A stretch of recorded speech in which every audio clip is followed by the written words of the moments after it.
औरंगजेबाबद्दलचा जो काही राग आहे तो रागही खूप मोठ्या प्रमाणात त्या ठिकाणी बाहेर येतोय। जवळपास एक ट्रॉली भरून त्या ठिकाणी दगड मिळालेले आहेत आणि काही लोकांनी जमा करून ठेवलेले दगड, वरती जमा करून ठेवलेले दगड हे आपल्याला पाहायला मिळाले। काल दिनांक 17 मार्च 2025 रोजी सकाळी 11:30 वाजता नागपुरातील महाल परिसरात विश्व हिंदू परिषद व बजरंग दलाच्या कार्यकर्त्यांनी औरंगजेबाची कबर हटाव असे नारे देत आंदोलन केले। हे आंदोलन करताना त्यांनी गवताच्या पेंड्या असलेली प्रतिकात्मक कबर त्या ठिकाणी जाळली।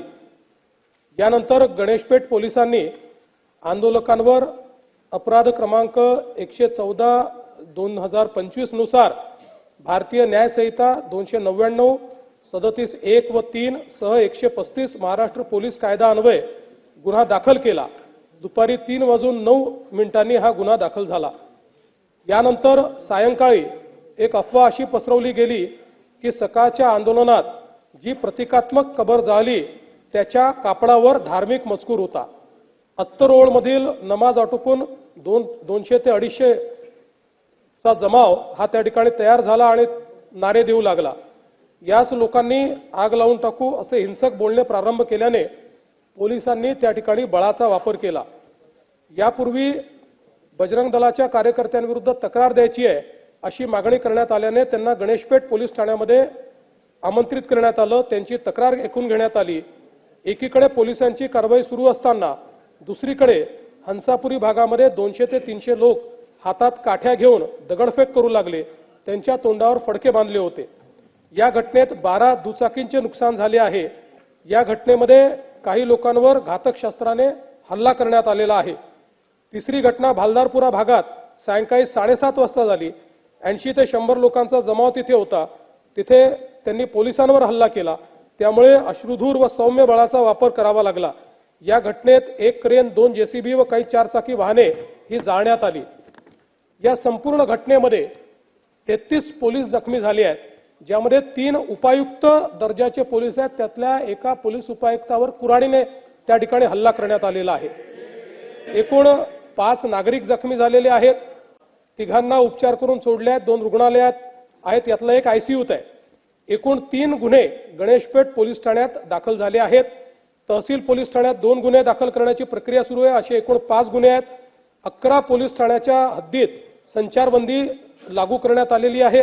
एंट्री पॉइंटवर नाकाबंदी या तहसील कोतवाली, गणेशपेठ, पाचपावली, लकडगंज, शांतीनगर, सक्करदरा, नंदनवन, इमामबाड़ा, यशोधरानगर, कपिलनगर या ठाण्यांचा समावेश आहे। SRPFच्या 5 तुकड्या या ठिकाणी तैनात करण्यात आलेल्या आहेत। राज्याच्या पोलीस महासंचालकांनी सर्व CP SP यांची VC घेऊन राज्यभर कायदा आणि सुव्यवस्था राखण्याचे निर्देश दिलेले आहेत। अध्यक्ष महोदय, एकूणच याच्यामध्ये जर आपण बघितलं तर सकाळची एक घटना घडल्यानंतर मध्यंतरीच्या काळामध्ये पूर्णपणे शांतता होती, पण त्यानंतर मात्र संध्याकाळी काही लोकांनी जाणीवपूर्वक अशा प्रकारचा हल्ला केल्याचं या ठिकाणी लक्षात येत आहे। याचं कारण जवळपास एक ट्रॉली भरून त्या ठिकाणी दगड मिळालेले आहेत आणि काही लोकांनी जमा करून ठेवलेले दगड, वरती जमा करून ठेवलेले दगड हे आपल्याला पाहायला मिळाले।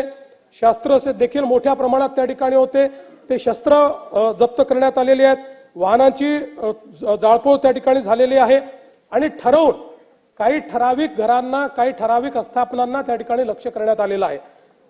3 DCP लेवलचे लोक या ठिकाणी जखमी झालेले आहेत आणि जसं मी सांगितलं की यातल्या एका DCPवर तर थेट कुऱ्हाडीने वार हा त्या ठिकाणी करण्यात आलेला आहे।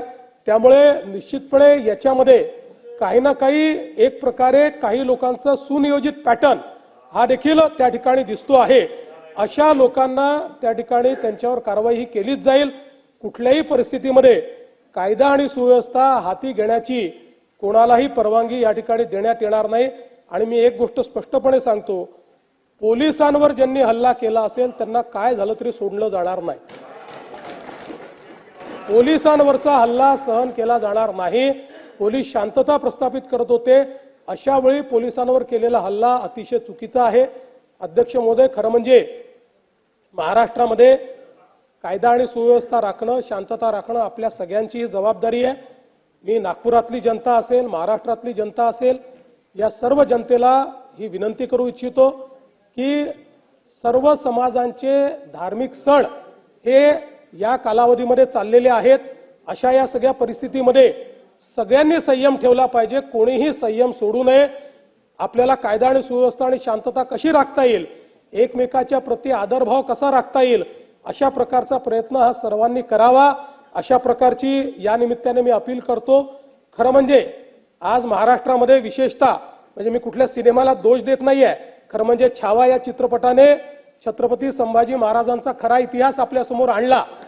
पण त्यानंतर राज्यामध्ये लोकांच्या भावना देखील खूप मोठ्या प्रमाणात त्या ठिकाणी एक प्रकारे प्रज्वलित झालेल्या आहेत.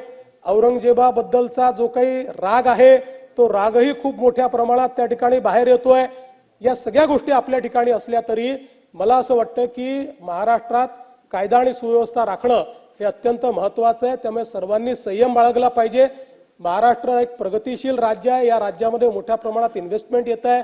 या ठिकाणची कायदा सुव्यवस्था, इथली सगळी जी काही सामाजिक घडी आहे ही जर योग्य प्रकारे राहिली तर मला असं वाटतं की आज ज्या प्रगतीकडे आपण चाललोय त्या दिशेने जाण्यास आपल्याला अधिक मदत होईल.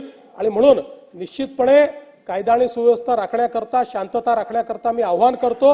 आणि त्यासोबत ही देखील चेतावणी देतो की कोणीही या ठिकाणी जर दंगा करण्याचा प्रयत्न केला, त्याचा जात धर्म न पाहता त्याच्यावर कारवाई केली जाईल.